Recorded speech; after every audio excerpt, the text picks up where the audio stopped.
Bonjour à toutes et à tous. Je me présente, je m'appelle Hubert Albrecht, je suis président du club de Villers-la-Ville pour l'année 2016-2017.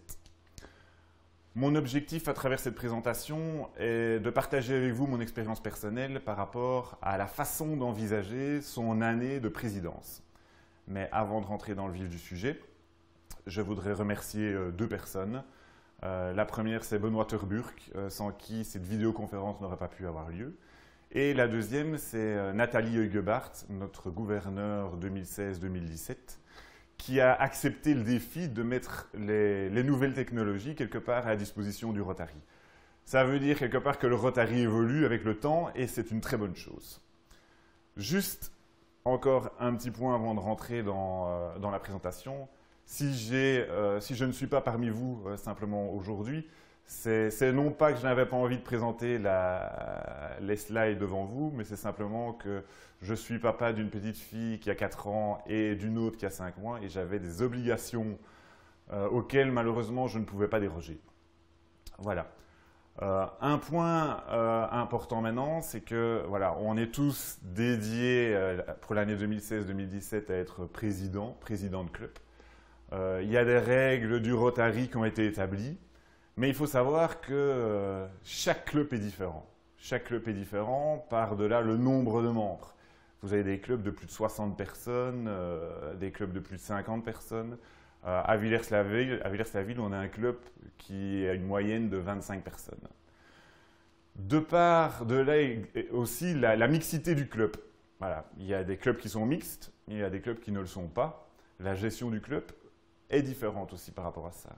La moyenne d'âge, on ne gère pas un club qui a une moyenne d'âge de 50 ans comme on gère un club qui a une moyenne d'âge de 70 ou de 75 ans. Et également, le côté humain joue beaucoup dans la gestion d'un club. C'est-à-dire que vous avez des clubs où il y a une majorité de membres qui ont des caractères très forts, et il y a d'autres clubs qui ont une majorité de membres où les caractères sont plus souples. Simplement, aujourd'hui, mon premier message, c'est que même s'il y a des règles qui ont été établies, les règles du Rotary existent depuis toujours, et elles sont établies et elles sont les mêmes pour tous les clubs. Tous les clubs sont différents, donc je pense qu'aujourd'hui, le Rotary doit pouvoir s'adapter au club. Mais le club doit pouvoir aussi s'adapter aux règles du Rotary. Donc mon message n'est pas de chambouler toute l'organisation du club, ce n'est pas de changer toutes les règles, mais peut-être en tant que président que vous pouvez y apporter votre propre touche personnelle. Et je pense que c'est important de pouvoir oser le changement. Et oser le changement, on l'a fait à Villers-la-Ville et on l'a fait même au moment des élections. Alors, pour vous expliquer un peu la manière dont ça fonctionnait avant et la manière dont ça fonctionne aujourd'hui, avant, les membres élisaient le président et les membres élisaient le comité. Ça veut dire quoi? Ça veut dire que le président se retrouvait avec une équipe, un comité qu'il n'avait pas choisi.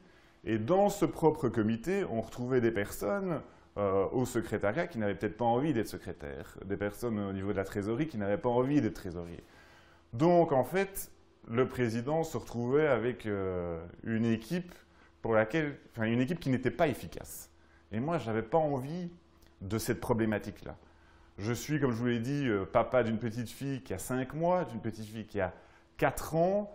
J'ai besoin d'être efficace et j'ai besoin d'être bien entouré. Donc, je voulais choisir mon propre comité. Et je voulais que dans mon propre comité, que les gens soient en harmonie avec le poste qu'ils avaient envie de challenger pendant cette année.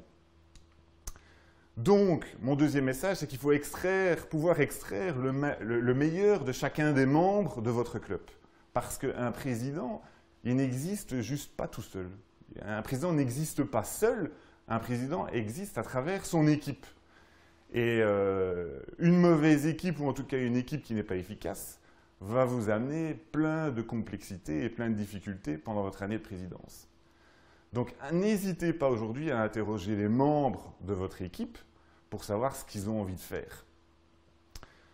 Alors, une fois que j'ai été élu, ben voilà, super, je suis élu pendant 1 an, qu'est-ce que je dois faire?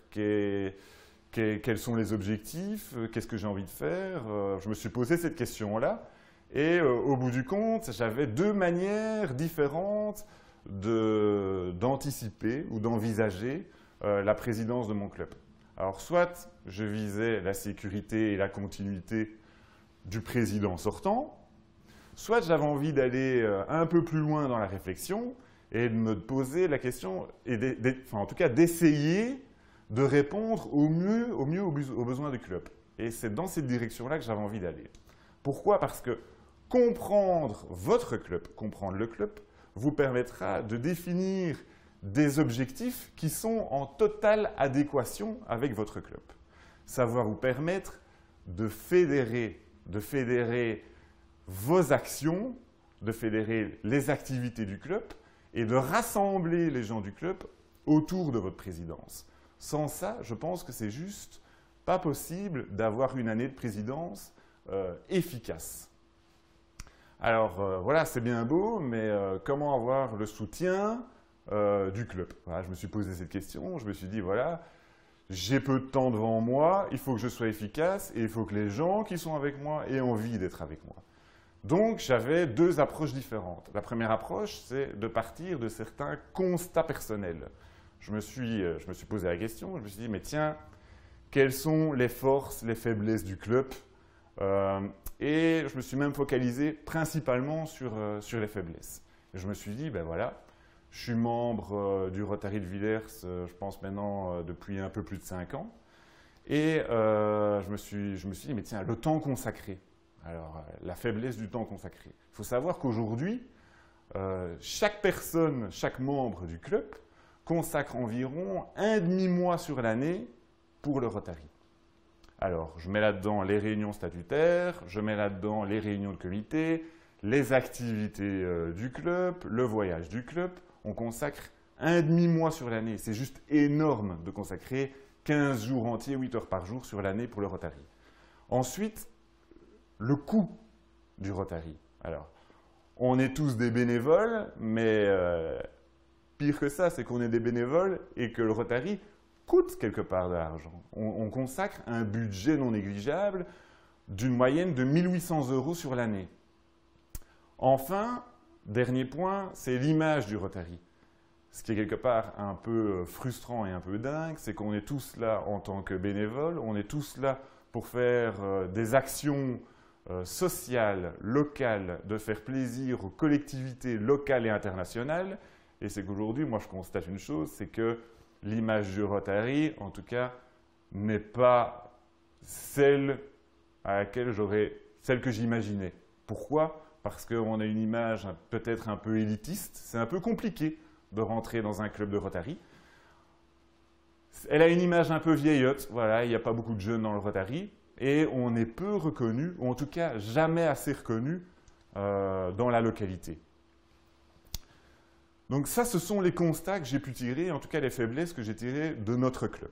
Mais après ça, je veux dire, je ne me suis pas arrêté à ça. Je me suis dit, mais il faut que je puisse prendre en tant que président, il faut que je puisse prendre le pouls du club et que je puisse savoir ce qu'ils ont envie de faire pendant l'année 2016-2017. Donc j'ai réalisé une enquête de satisfaction. Cette enquête de satisfaction, elle est intéressante parce qu'elle va vous apprendre plein de choses sur votre club. Alors il y a des gens qui viennent dans les clubs de Rotary pour plein de raisons différentes. Pour faire du social, c'est mon cas. Il y en a qui viennent pour des relations professionnelles, il y en a qui viennent pour faire de l'international, il y en a qui viennent pour faire des formations, il y en a qui viennent pour juste, même pour l'amitié, on vient aussi dans un club de Rotary.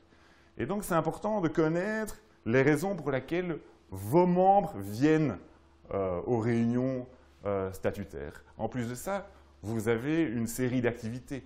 Et à travers cette enquête de satisfaction, ce qui est intéressant, c'est de pouvoir voir si les activités du club fédèrent toujours, rassemblent toujours les gens autour des activités. Si vous mettez en place des activités qui ne rassemblent pas, vous allez dépenser énormément d'énergie et ne pas avoir le résultat et la réussite que vous souhaitez.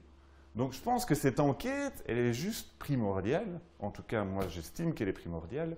Et elle vous donne des pistes par rapport à l'élaboration de vos objectifs en tant que président pour l'année l'année en cours.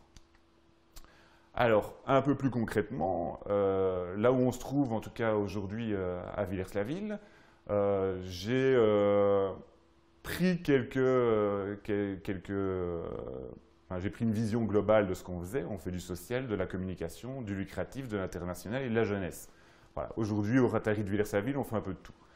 Moi, comme je vous l'ai dit, je suis plus axé sur le social, donc j'avais envie d'amener une dynamique un peu différente, de réduire un petit peu l'énergie qu'on mettait aujourd'hui dans la jeunesse et dans l'international, et peut-être un peu plus se focaliser sur le social, un peu plus se focaliser sur la communication. Alors, je parle de communication interne. Aujourd'hui, au Rotary de Villers-la-Ville, on a une personne dédiée pour la communication, mais aussi pour la communication externe, c'est-à-dire l'image du Rotary. J'en ai parlé tantôt, pouvoir changer l'image du Rotary.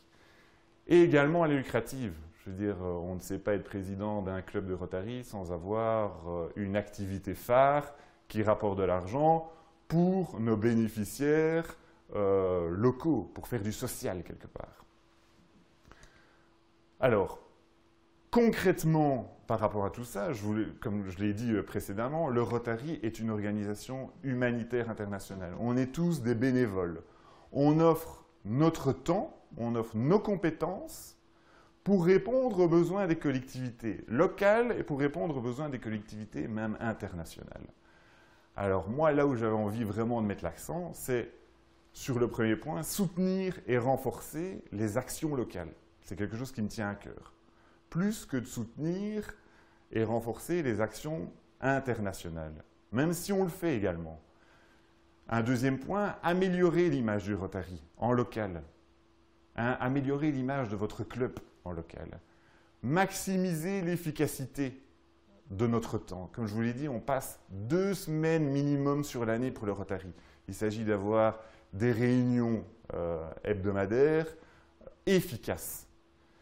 Et les actions aussi doivent être efficaces. Et enfin, le dernier point, à mon avis, le plus important, c'est, comme je l'ai dit, de pouvoir tirer le meilleur de chacun, pouvoir adapter quelque part les règles du Rotary pour tirer le meilleur de chacun, que chacun soit à sa place, et tout ça dans la bonne humeur et dans la joie. Je pense qu'avoir une année de présidence, c'est un challenge, mais il faut pouvoir se faire plaisir. Si on ne se fait pas plaisir à travers une année de présidence, je pense qu'à la fin de l'année, on n'aura pas réussi, en tout cas, notre challenge. En conclusion, les messages importants que je voudrais partager avec vous, c'est n'hésitez pas à proposer des nouvelles choses, n'hésitez pas à oser le changement. Soyez super bien entourés, choisissez l'équipe appropriée pour votre année de présidence. Analysez les forces et les faiblesses de votre club qui vous permettra de fédérer et de rassembler les gens autour de vos activités. Donnez des objectifs concrets au club. Si vous ne donnez pas d'objectifs, si vous ne donnez pas de fil rouge, tout le monde va s'ennuyer pendant l'année. Donc votre présidence ne sera pas efficace. Et enfin, le plus important, comme j'ai déjà dit, on est tous des bénévoles. On consacre du temps, on consacre de l'argent. Si on n'arrive pas à se faire plaisir, je pense qu'il ne faut juste pas le faire. Donc faites-vous plaisir à travers votre année de présidence. Voilà, mon message de la fin, il est là, il est passer une très très belle année rotarienne 2016-2017. Sachez, j'en suis persuadé, ça va être un beau challenge et surtout, n'hésitez pas et n'oubliez pas de vous faire plaisir. Merci. Si vous avez des questions, Jean-François, qui est le président actuel du Rotary de Villers-la-Ville, est là. Donc n'hésitez pas à lui poser des questions, il est là pour répondre à toutes les questions. Merci.